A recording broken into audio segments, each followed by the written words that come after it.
Welcome to Soundscape Crusaders, a music discovery podcast where we pair music with media. Join co-hosts Nate and Levi on this journey as we dive deep and examine one song an episode, discuss what we love about it, and then pair it with something that emotionally and tonally coincides with the song.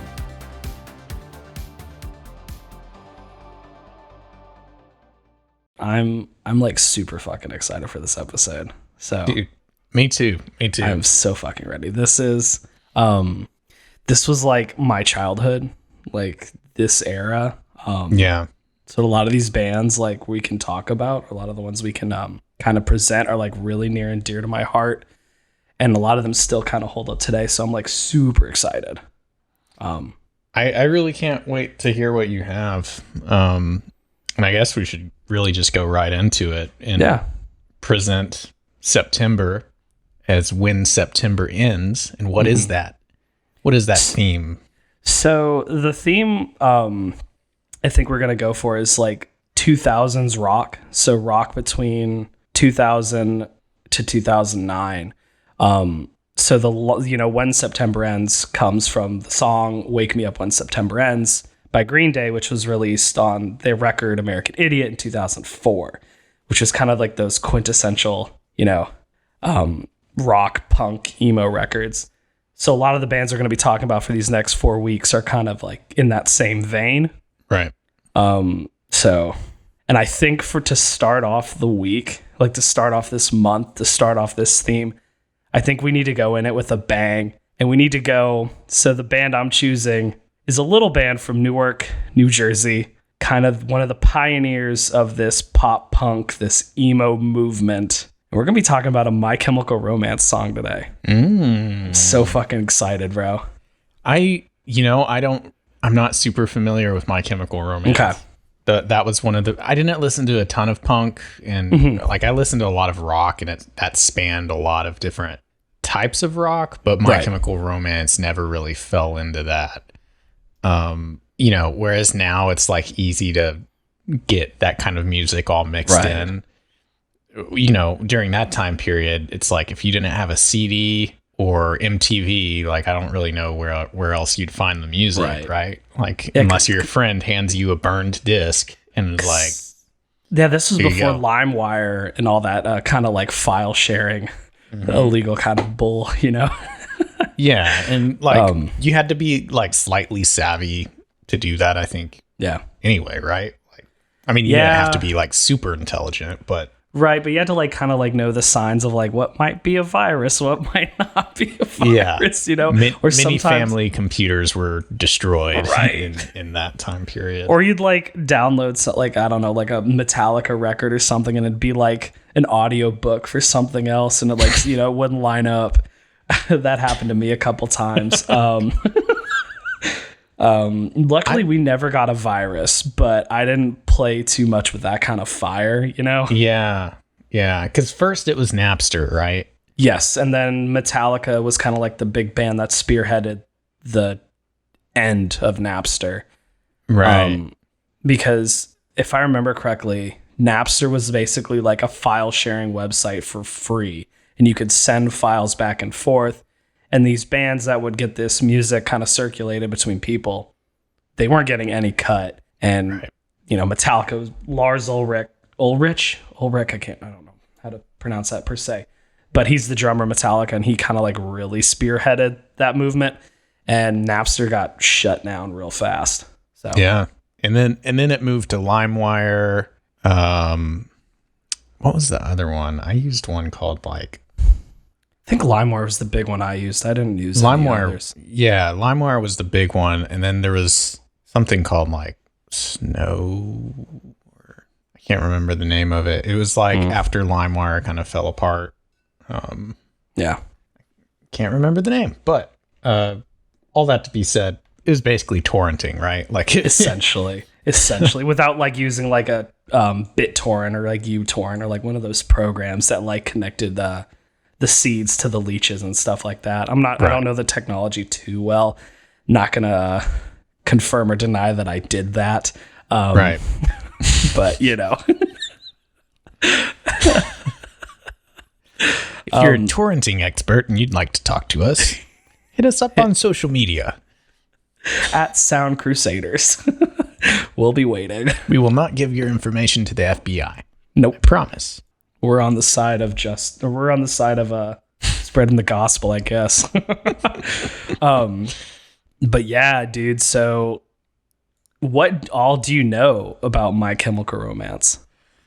I know that they were, at the forefront of the emo type rock.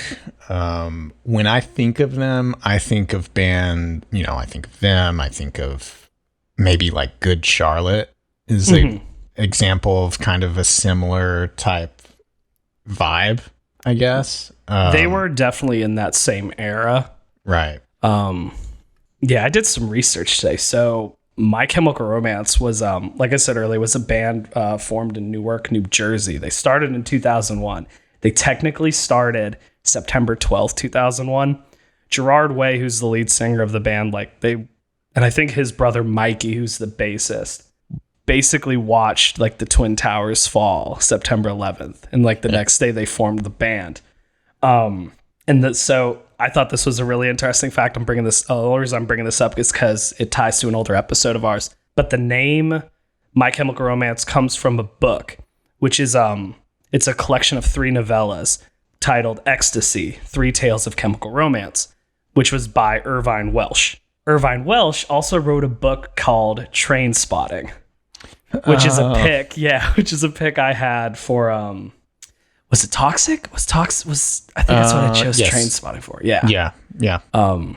And these guys they started in 2001. These guys just like hit the ground running. In 2002, they released their first record, I Brought You My Bullets, You Brought Me Your Love, with a little record label called Eyeball Records. They were a small label from New York City. Then the next year in 2003, so this is like moving really fast for them. They signed to a record label called Reprise Records, which was famously founded by Frank Sinatra. Okay. And there's a huge list of bands, some really famous ones that are tied to that record label. But like who? Eric Clapton was one of the big ones. Frank Sinatra, Sammy Davis Jr., like those Rat Pack guys were part of it too. Legends. Yeah, still Reprise Records is still going on today. So they released their follow-up on Reprise Records in 2004. So 2 years after I Brought You My Bullets, titled 3 Cheers for Sweet Revenge. Fantastic record. I think it's really kind of ones that really spearheaded the emo movement. Funny enough, there's even an article on Wikipedia, like My Chemical Romance didn't like being called emo. That's just not something they associated themselves with. Right. I think they got the moniker because they were talking about like mental health issues, and they were like really like talking about their emotions and what they felt inside in their lyrics and in their songs. So like, publications like the Daily Mail, like just like put that moniker on them, and they were like just not happy about it. Interesting. That's funny because when up? I think of My Chemical Romance, like I think of a kid in high school or something wearing like a shirt with My Chemical Romance, and they got like, the black fingernails, right? And, like dark eyeshadow, like the emo.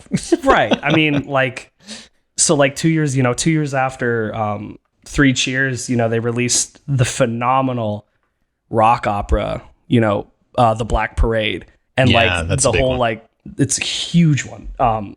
Not the song we're talking about is not off that record. I just want to bring that record up because it still holds up today, and it's a really well-crafted record.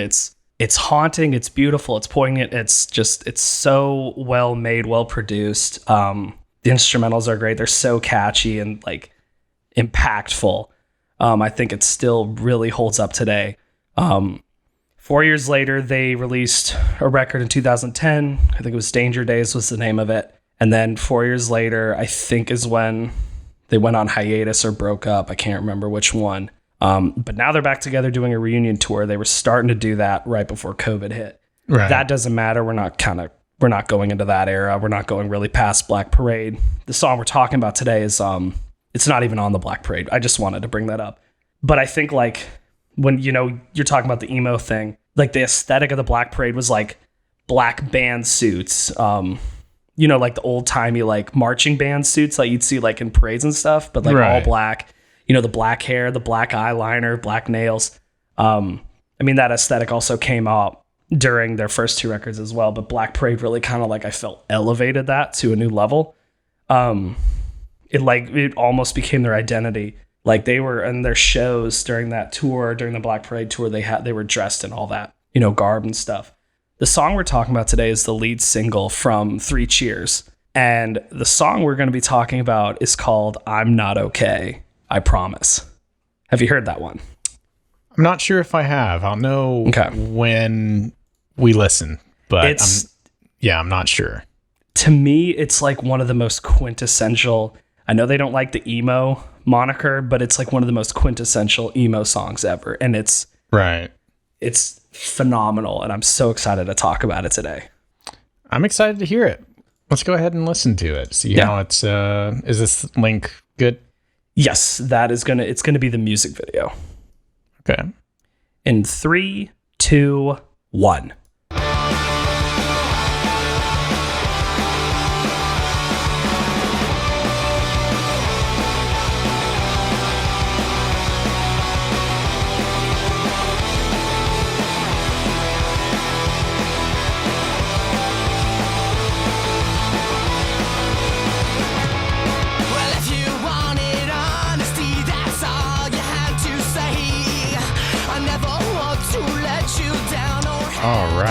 All right. Okay, so there's a couple things I want to talk about.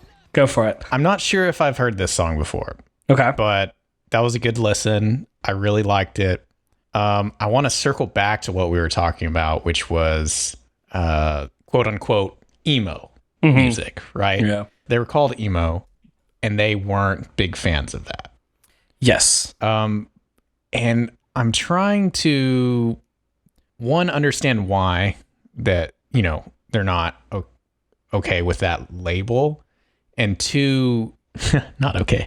Nice. And then also, I wonder if they've embraced it since then. And I'm curious, do you know if they have or not? Or if they're still like, that doesn't really define us? I'm actually looking it up right now. So I told you that tabloid, the Daily Mail, which is a British tabloid, characterized the band as emo.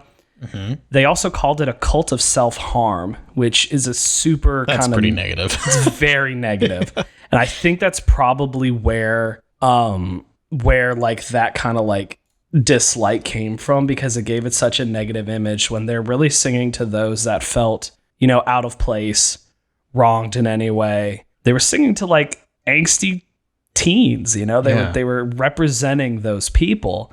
And I think they just, there's a quote from Gerard Way, who is the lead vocalist. Let me find it real quick. While you're finding it,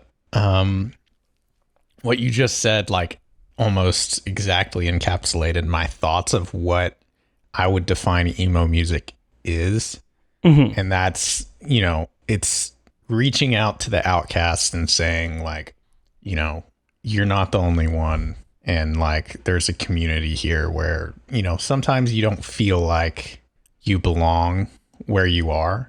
And this music video is really pertinent too, because it's based in a school. Mm-hmm. They're, school kids, there's jocks, there's the cheerleaders, and, they're here. And maybe they don't really feel like they have a place. And I know a lot of kids in high school feel that way, because you're stuck in this place where you have to be. And, maybe you're just dealing with the mundane reality of living in that situation. And I think emo music reaches out to those people and really says, we'll make it. Right. Versus like the really negative, like, whatever you said, reality of self-harm or apparently at a concert, he was wearing a badge, and he says, so people keep asking me what this badge is for. Mm-hmm. And this badge makes me the sheriff the sheriff of Emo Town. So get ready. So get your straight irons and eyeliner ready. Gerard Way is a fucking character, bro. He's so cool. Here's an interview with it's in a Rolling Stone article, but he said when asked about being labeled emo, he responded, basically, it's never been accurate to describe us. Emo bands were being booked while we were touring with Christian metal bands because no one would book us on tours. I think emo is fucking garbage. It's bullshit. I think there's bands that unfortunately we get lumped in with that are considered emo, and by default that starts to make us emo. All I can say is anyone actually listening to the records, put the records next to each other and listen to them, and there's actually no similarities. And he says he thinks emo's a pile of shit. Was this recent or was this? This was back in 2007. Okay, so that was which is interesting because, like, take the Black Parade for example. There's a lot of influences from like arena rock bands, like especially Queen. They take a lot of influence from the way Queen seems grandiose and larger than life, and they kind of they emulate that really well, but like in a 2000s type of way, right. Like a lot more poppy. But I think he's got a point. So like a lot of emo is like you ever heard like Midwest emo, like American football and stuff like that. It's very like melodic, and like the time signatures are all kind of like really intense and they're really intricate. Gerard has a point here. It's not really kind of like, they're not really that similar. I feel like they have more rock influences than they do emo. Would you consider them emo? Regardless of what he says. Yeah, I think there's a lot of influences. I think there's a lot of emo influences within the band. I think emo has changed. Like the idea of what emo has changed since then too. I mean, honestly, I don't even know if my understanding of emo is the same as it was 10, 15 years ago. Mm-hmm. Because now there's like different subsects of, there's goth, there's emo, there's scene, there's so on and so forth. And I really don't get the difference. Like, I would love to know the difference. I mean, from what it seems like is emo seems to be categorized by just like the way the lyrics are. Right. Because, I mean, emo is short for emotional. And, right. And a lot of those emo bands, like early emo bands, kind of like Sunny Day Real Estate, American Football, which I said earlier. I mean, like you can even categorize early Weezer, like especially Pinkerton has emo vibes to it. Jimmy Eat World, like early them, like Bleed American, that era is very emotional, though their lyrics are talking about some very intense subjects like death and depression and substance abuse. So they're talking about these really intense subjects. But emo, if you want to lump those bands emo, like you take Sunny Day Real Estate, they're really kind of like, they have a math rock type of vibe to it. But then Jimmy Eat World's like very rock heavy. You know, it's hard to lump it together. But I think there are emo sounds within My Chemical Romance. I can't say for certain, but I think they've kind of like backed off on like the hating emo moniker thing. Right. But I don't know. I mean, whether they consider themselves emo or not, they are really important, especially in the mid 2000s. For myself, I didn't really get into them until 2006, which was when Black Parade came out. So I was 13. What was your first introduction to them? Welcome to the Black Parade. Well, like how were you introduced to them? Did someone tell you about them? I want to say I heard it on the radio. So there was a radio station called 102.1 The Edge, which played a lot of alternative, right? And I think they were really hammering down Welcome to the Black Parade. When I was a young boy, my father took me into the city to see a marching band. He said, son, when you grow up, would you be the savior of the broken, the beaten, and the damned? He said, will you defeat them?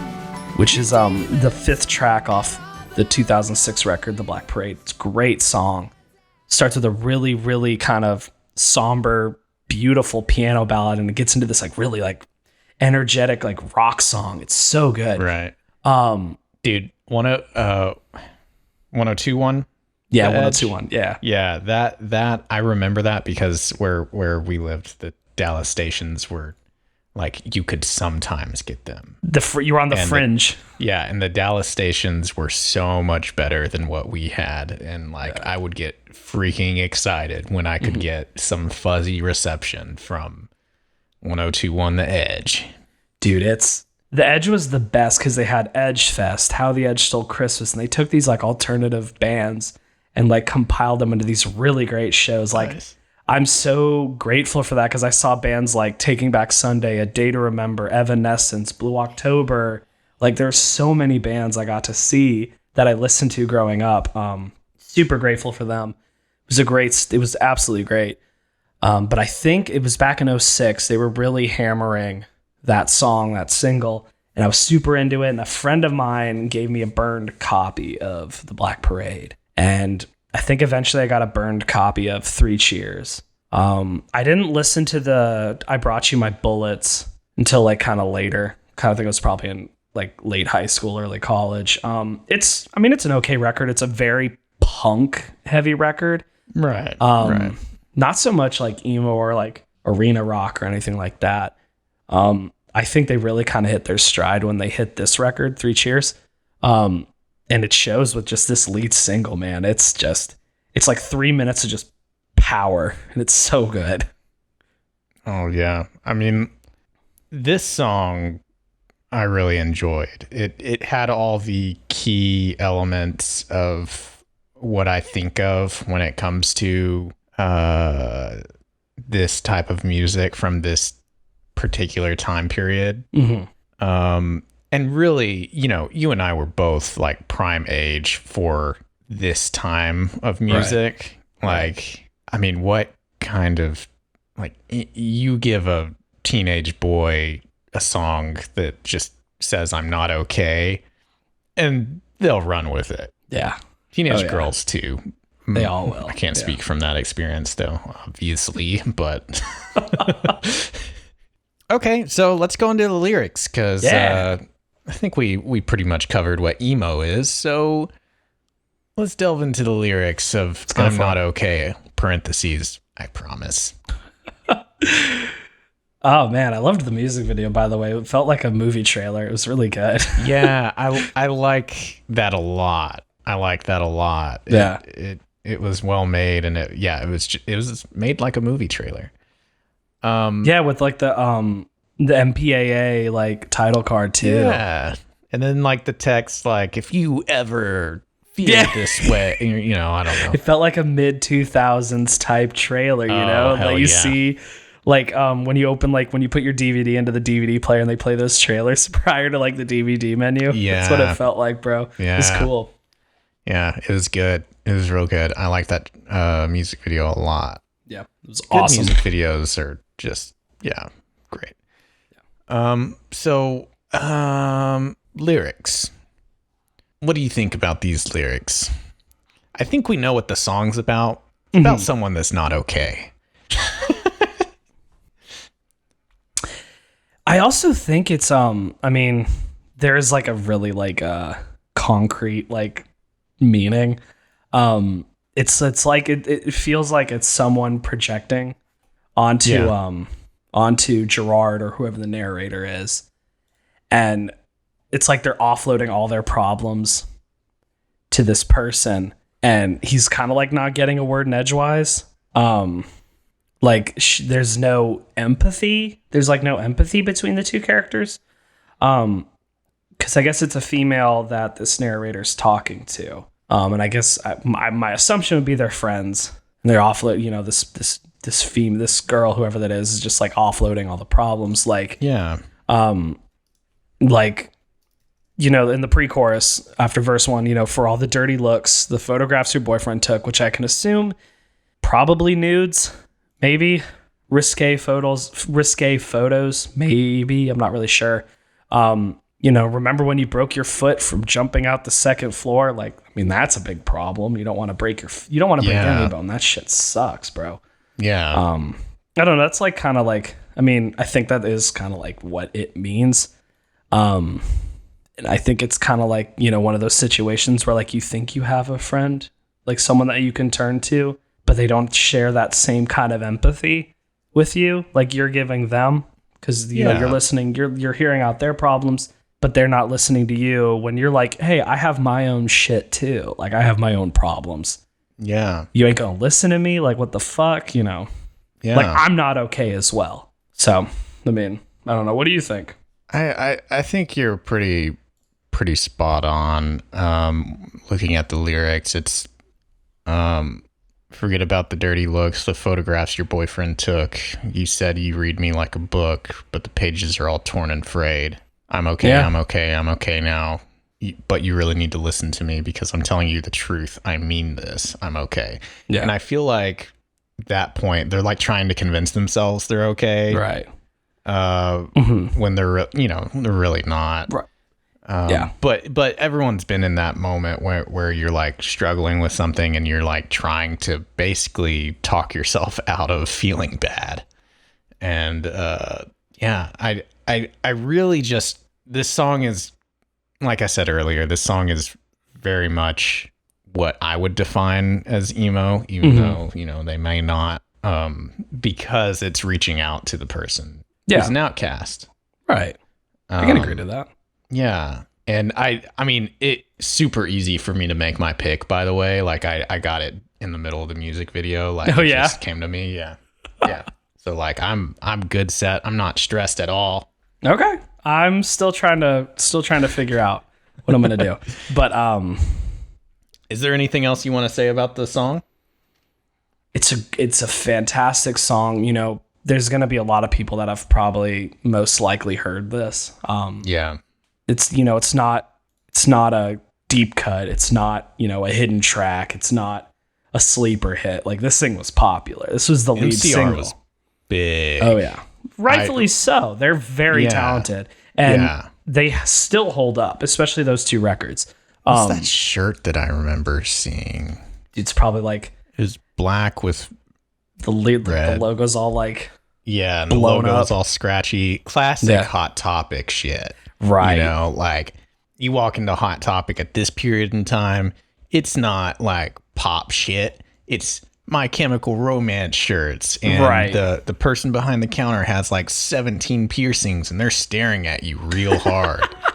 And they're not fucking around, So back in the day. I think I have a pick too. Really? I'm gonna go. Yeah, I'm gonna go a weird route. I got a pick. Yeah. Sweet. I'm ready. Yeah, dude. This is gonna be good. I'm excited. Do you want me to go first? Yeah. No, that's totally fine, man. But yeah, this last thing I could really say, man, is Three Cheers is fantastic and the Black Parade is fantastic. Listen to both of them. It's worth it for sure. I'm gonna do that. I'm gonna go through them and listen to them this week. I really need to for this month, I need to dive deep into who I was back then. Cause I know I listened to a lot of music like this. Right. But I lost all of it. Cause I had it all on I don't even know. Was it hard drives or stuff like that? Like on your old computer? Maybe? Yeah, it was like family computer, iTunes type, and different iTunes account or whatever. And, you lose stuff. So it's one of those things where right now I can't come up with anything off the top of my head other than probably a day to remember just because we've talked about that today. Okay. So my pick for I'm Not Okay, I Promise, or is it I'm Not Okay, I Promise? How much pause do you put in there? A little bit. It doesn't matter. Guess, it doesn't matter. All right. So my pick is something about not just one character, multiple characters who are all in a stage of life where they just don't feel like they fit in. And, some of them are faking their way through it. Some of them just aren't holding it together whatsoever. Okay. A good mix of classic high school stereotypes. My pick is 1985's The Breakfast Club. I had that one down, dude. That's not my choice, but I picked that one. I had that in my list. Dude, that is an amazing, absolutely amazing movie. Fuck yes, dude. I am so excited, dude. I love this movie. I do too. Let's click the link for me and we'll watch the trailer. Let me know when you're ready. Ready? 3, 2, 1. It is now 7:06. You have exactly 8 hours and 54 minutes to ponder the error of your ways. Any questions? Yeah. Does Barry Manilow know that you raid his wardrobe? A brain, a beauty, a jock, a rebel, and a recluse. Can't believe this is really happening to me. Before this day is over, they'll break the rules. For those who haven't seen it, what is wrong with you?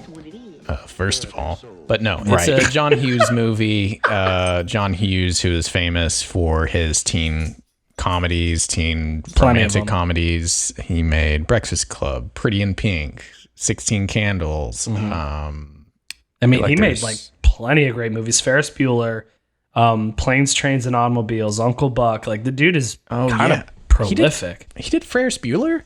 1986 American teen comedy film written, co-produced, and directed by John Hughes. Oh, wow. I didn't know Dude is that. like, John Hughes is prolific as all get out. He basically defined what a teen comedy is. He also did Vacation, Mr. Mom, Weird Science, like Home Alone, Beethoven. Dude is just classic after classic after classic. Hit after hit after hit. I mean, he's kind of the reason, like, the Brat Pack, like those 5 actors in The Breakfast Club were, like, famous. Like, he's kind of helped put them on the map. Yeah, and Molly Ringwald became, like, his go-to person in these movies. Same with Anthony Michael Hall. The guy who plays Brian. Yeah, he's in Vacation. He's in Weird Science. Is he in 16 Candles? Or is he in Pretty in Pink? He's in one of those. But why did you pick this? Why did you pick this fantastic movie, dude? Well, okay. So this movie is basically a contained, what do you call it? When a movie is in like one location, one day, one location, it's one day, right? Mm-hmm. Yeah, it's like 8 hours. It's like Saturday detention. Yep. And all these kids from different cliques, different paths of life converge in this one place, which is the library, and they have to serve detention, Saturday detention. And they get to know each other throughout this day, and they have a really, like, they connect. They all connect with each other, and it's super fascinating because they're all different. You have the jock, you have the prissy, like, popular girl. You have the quote unquote emo / goth type basket girl. Case, yeah, the nerd, and then the troublemaker, played by Judd Nelson. Oh, John Bender is such a jackass. Like, he's a jackass of a character, but he's so good. And this movie completely vibes with this song by My Chemical Romance, because everyone in this, like the whole cast, whether it's the jock or the criminal or, so on and so forth, they all got shit, and some cover it up better than others. And there's a great moment at the very, or near the end, when they all kind of like have a pout. I'm not going to say that. They all like sit together in a circle and they're like, sharing things about each other. And even the most like kept together person that everyone thinks is okay, they're not okay. And they're like, man, like, whether it's like their dad pressuring them to do something, or, grades, or, just being a fuck up, pretty much. Like, they all are struggling with something, and they realize at the end, like, yeah, like, we kind of have a common ground because of this. And probably my favorite thing about this movie is that at the end, and this isn't really a spoiler because, again, it's about the journey, not the destination.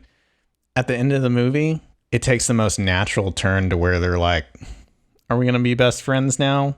Probably not. They all go their separate ways and they do their thing, but they've learned something at the end of the day. And that's really cool. And I don't know. I just love this movie. It's a really great movie. If you haven't seen it, I suggest you watch it. It's a classic. Most people have seen it.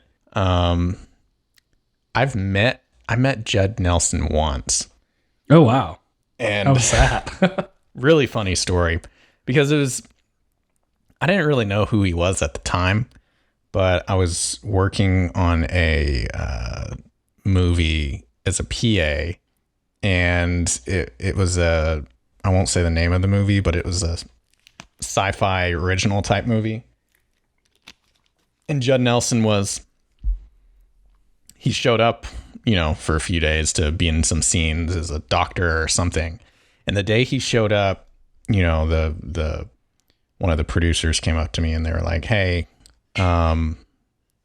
we need you to go get this list of things from the store for Judd Nelson when he gets here. Like, it was basically like a Coke and, some other things like, so I go to the grocery store, get his list.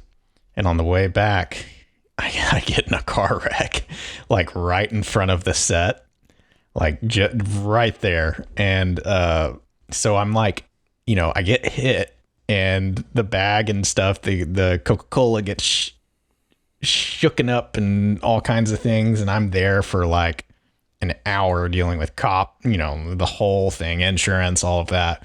And so I show up super, super late to give him his stuff. And they're like, hey, man, where the hell were you? And I was like, you see that over there? I was in that car wreck. And they're like, oh, and then I just walked up to Judd Nelson and I was like, here's your Coke. And then I turned to the producer and I was like, I'm going home now. And I just left and I never went back. Dude, I wouldn't have gone back. I would have dipped. You made the right call. Yeah. And that was after like a really weird experience of just like bad crew morale and no one was really happy and it was hot and that'll bring it down, man. If the team's not happy, if the team's not happy, that whole vibe sticks, and that's gonna. Yeah. I have two questions for you. Yeah. One pertains to your very interesting story. The other one pertains to the movie. Yeah. So the question about your story, was it your fault? Was the accident your fault? No. Okay. So basically, someone slammed on their brakes in front of me and I stopped in time, but the person behind me didn't. So they hit me. Bonked you. Okay. Did you hit the guy in front of you? No. Okay. Well, that's good. Yeah. So, I drive an appropriate distance from the person in front of me. Nice. That's smart. Yeah. And I don't know if, I don't know if Judd Nelson opened his Coke and it sprayed everywhere or not. I didn't stick around. Funny. That would have been so fucking funny, bro. I kind of wish that I had had more of an experience talking to him, but he seemed cool. Didn't have any issue with him. He was just chilling. Yeah, he seems from what I've read on Reddit and whatnot in interviews and stuff, he seems like a really the opposite of John Bender. Wait, who's John Bender? That's the character. Judd Nelson plays in I was like, that's Breakfast so familiar. Club. So I really like that movie. That's one of those movies I saw. I think I was in high school when I saw it, and I watched it with my parents, and I was like, "Whoa, this is just like high school." Still kind of hits the same. My question about the movie: do you think they talked to each other on Monday, that following Monday in school? Do you think they all talked to each other? I don't think so. I really don't. I agree. Think everyone showed up. And maybe they saw each other and they at most they saw each other and they kind of went nod. Did a nod of respect kind of thing. Yeah, but then they just continued with their, because that's high school for you. That is high school for you. You can have a great moment with someone in a different clique, but once reality sets back in, you're probably not going to be friends. Yeah. I mean, this movie is basically the conference effect or the church camp effect. Right. Like, you have this really emotional, intense experience in this very isolated situation, but then you go back to normal life. Yeah. But it's like one of those memories you can hold on to and you're like, you know what? That was a good time. It's like one of those things you can look back on fondly, even though like detention is not fun. But that movie makes detention look fun because you get high and you dance and you run around in the halls and stuff. Yeah, it's a great movie. It's a good encapsulation of what high school is, or maybe an idealized version of what high school is. Like, it's heightened a little bit. Idealized might be the wrong word, but it's a heightened reality in a way. But once shit hits the fan and you start learning about these people, you're like, oh man, like these people have shit going on, Yeah. So that's my pick. Breakfast Club, great movie. I have nothing else to say. That's a fantastic movie. I love that pick. Absolutely love that pick. I'm glad. Ugh. So well, what do you got? My pick is like nowhere near as good as yours. It's gotta be because you said you had Breakfast Club on your mind, but you went in a different direction. Breakfast Club was on my mind. So I'm kind of going the same route you did and kind of following the aesthetic of the music video for I'm Not Okay, I Promise. Because I love that high school aesthetic. Everybody goes through high school, yada, yada, yada. Well, it just fits. It fits the song really well. It really does. Yeah. It really, really does. It's really well done. So I'm going a high school movie route too, but I'm going high school in like the super, super, super, super extreme, violent, horrific type of way. So the main character in I'm Not Okay, the narrator in I'm Not Okay, they're dealing with their shit. Everything else around them kind of sucks, whatever. So this character, this titular character in this movie is also not okay, but her being not okay manifests in a very, very violent way in a very climactic scene in a school gymnasium. The movie I have chosen to fit with this song, 1976's Carrie. Oh. Talk about a character who is not okay. Stephen King pick from the Stephen King guy. Let's watch the trailer. Yeah, I sent it over. I'm ready when you are. Okay, let me zero out. All right. You ready? Ready. 3, 2, 1. It's the night of the senior prom. The Bates High School gym is alive with excitement. Everybody is there, even Carrie White, the girl no one likes. We're all sorry about this incident, Cassie. It's Carrie! And everyone... Man, they spelled Stephen King's name wrong in this trailer. Did they really? Yeah, he's a PH, not a VE. Creepy house. With her crazy... Yeah, talk about a character who's not okay. What's up? Yeah, this movie I actually haven't seen. I know like almost everything about it, but I haven't seen it. I mean, I think it's not my favorite horror movie. It's not my favorite really in any kind of stretch of the imagination. I do think that Sissy Spacek and Piper Laurie. So Sissy Spacek plays Carrie White, who's the titular character in the movie. Mm-hmm. And Piper Laurie plays her mother. What is her mom's name? I have to look. Margaret. Margaret is her mom's name, and her mom is like a religious fanatic. Like, she's fucking insane. Right. For those who haven't seen Carrie, it stars Sissy Spacek, who plays Carrie White, who is kind of an outcast teenager. So it doesn't fall as close in line with like friends like complaining and all that kind of stuff. But I think this is a character throughout the film and throughout, the novel as well, that is not okay. She's bullied all the fucking time. Her home life is horrible. And so the whole kind of the gist of the movie is Carrie White has telekinesis, which is you can move objects with your mind. And imagine that kind of power, which that idea or that ability is super intense and dangerous. And imagine giving that to someone who has been wronged all through elementary school, middle school, and high school up until senior year. What is that person going to do? They're going to explode. And, this is an old movie. I mean, shit hits the fan, senior prom. Yeah. And she goes fucking ape shit. Pretty famous scene. Very much so. And Brian De Palma uses a lot of split screen throughout that movie to show a lot of gruesome effects. I think that scene, some of the effects don't really hold up super, super well. This isn't a movie like, if you're curious about it, I'd say go see it, but it's not one like I'm like, hey, go see this, Must see type thing. Right. It's not a must see type. I think the book is really good. I would consider it a classic still, though, right? I think most people do, at least for like De Palma, and it was like kind of ahead of its time. And kind of, it's important to Stephen King's history because it really propelled him. Carrie, the novel, didn't sell that well. Like, I think there was only 1,000 hardbacks made. Wow. But once this movie, directed by Brian De Palma was released, it like skyrocketed for him. I bet those first editions are crazy. They're probably worth a lot, yeah.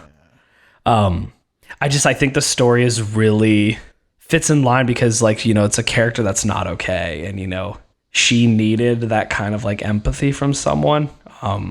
She just unfortunately never got. She had a friend she has a friend throughout the movie named I think her name's Norma, who's kind of like the only one that was like nice to Carrie throughout the thing.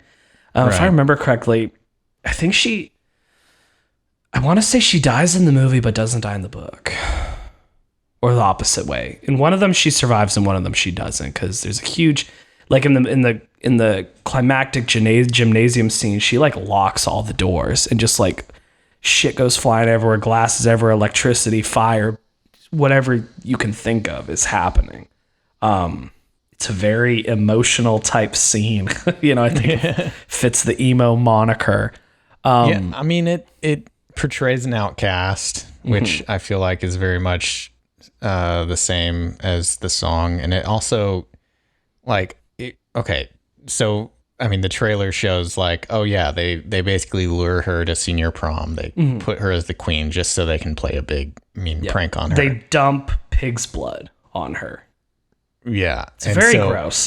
Yeah, it's gross, and it's just straight up mean. And yeah, it's mean-spirited. There's no reason for it to happen.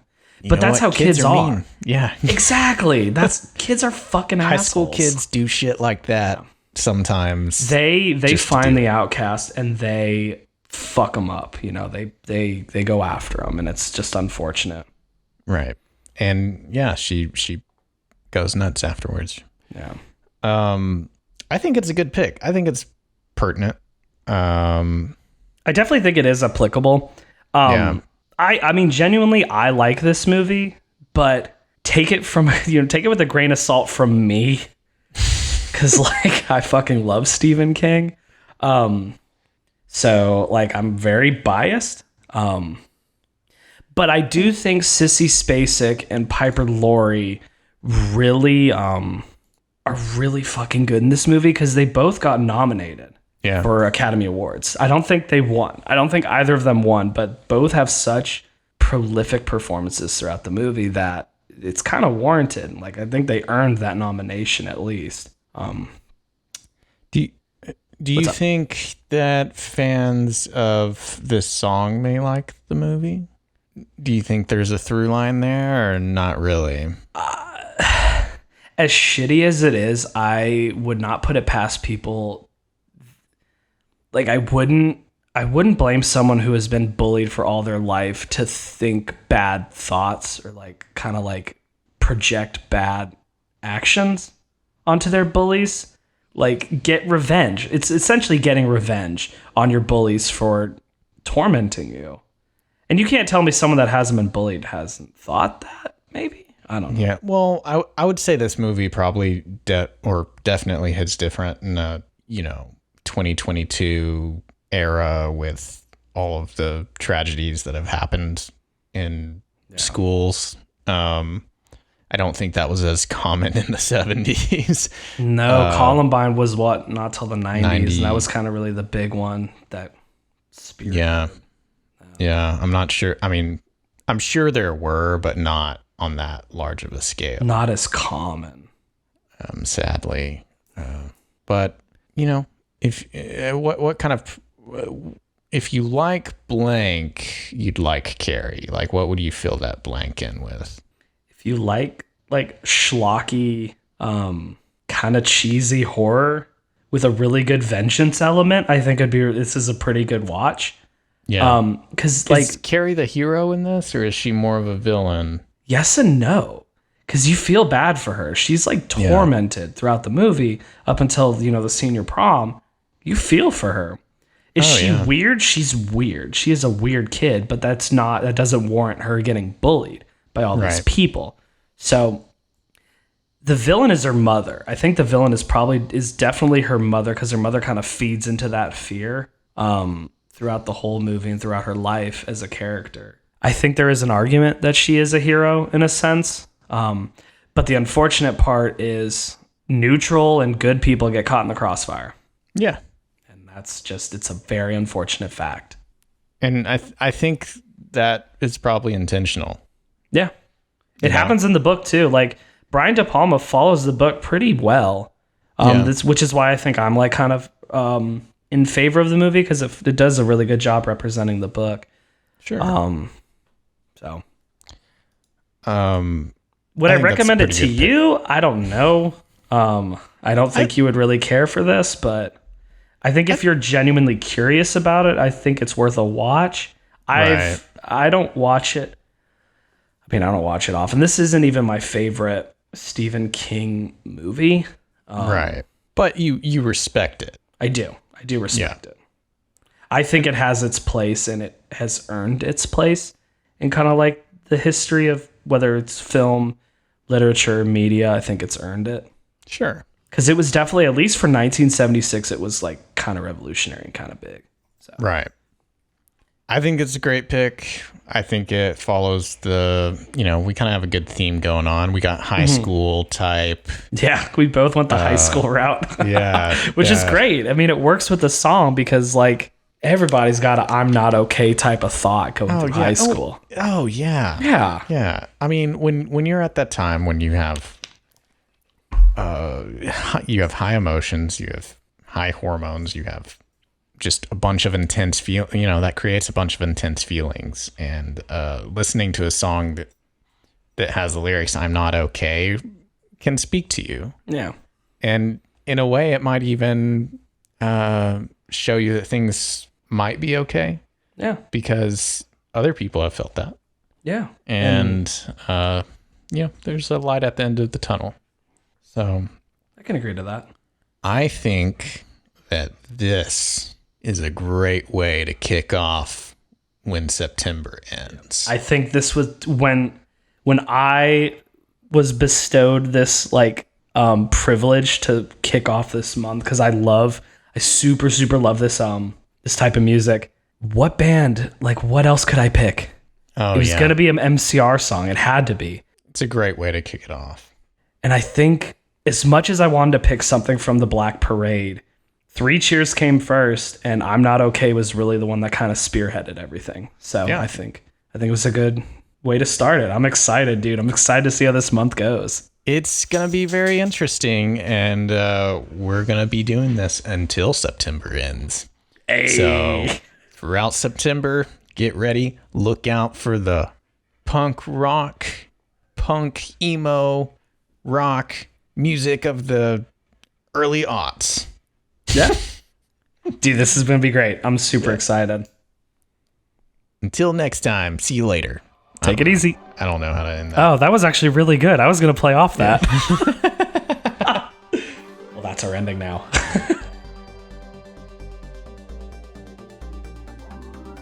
Thanks for listening. Follow us on Twitter at Sound Crusaders. And also follow us on TikTok and Instagram at Soundscape Crusaders. Until next time.